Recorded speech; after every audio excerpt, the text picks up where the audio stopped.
তোমাদের কেউ যখন রোজা রাখবা তখন অশ্লীল কথা বলবা না, অশ্লীল কাজ করবা না। তোমাদের সাথে কেউ ঝগড়া করতে আসলে তুমি বলবা, ভাই আমি রোজাদার, ঝগড়া করার সুযোগ নেই।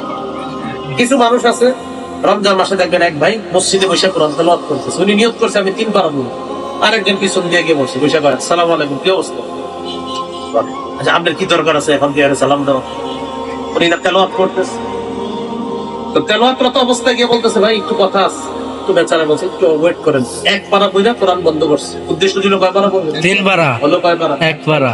এখন কোরআন বন্ধ করছে, বন্ধ করার পর তিনি বলতেছে তো কি অবস্থা? আলহামদুলিল্লাহ। তারাবি পড়ছেন? করি তো। রোজা রাখতেছেন? রাখি তো। কয় রাকাত করছেন? এই যে শুরু হইলো। তো কোরআন পড়তেছে ঠিকঠাক মতো? হ্যাঁ। আচ্ছা, কেমনে পড়ছেন তারাবি? কোন মসজিদ? মানে এটা বলতে বলতে বলতে বলতে আসর আজান দিয়ে গেছে। ওই যে 3 পারা পড়ার নিয়ত ছিল শেষ। কারণ রমজান মাসে ইবলিস কিন্তু বন্দী থাকে। ইবলিস দায়িত্বগুলো ইতিমধ্যে বুঝিয়ে দিচ্ছে অনেককে যে আমি কিন্তু থাকবো না, তোমরা এগুলা পালন করবা, যেভাবে হোক এগুলা পালন করবা। এই ভাই আমি আপনাদের হাতে পায়ে ধরি বলি, রমজানে কোনো মুসলমানদের ডিস্টার্ব করেন না, উনি ওনার ইবাদত করতে দেন।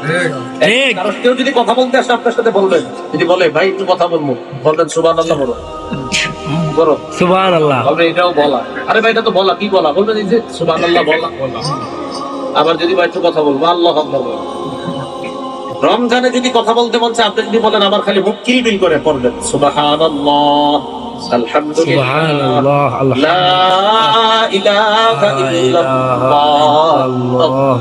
আল্লাহু আকবার। এরপর আপনার মুখ বন্ধ হইতে চায় না, তখন কোরআন তেলাওয়াত করেন। এরপর আপনার কিছু বলতে মন চায়, আপনি ঘুমায় থাকেন, কি করে থাকবেন? ঘুমায় থাকেন। এটা দিয়ে নষ্ট করেন না রমজান। আল্লাহ বুঝার তৌফিক দান। আমিন।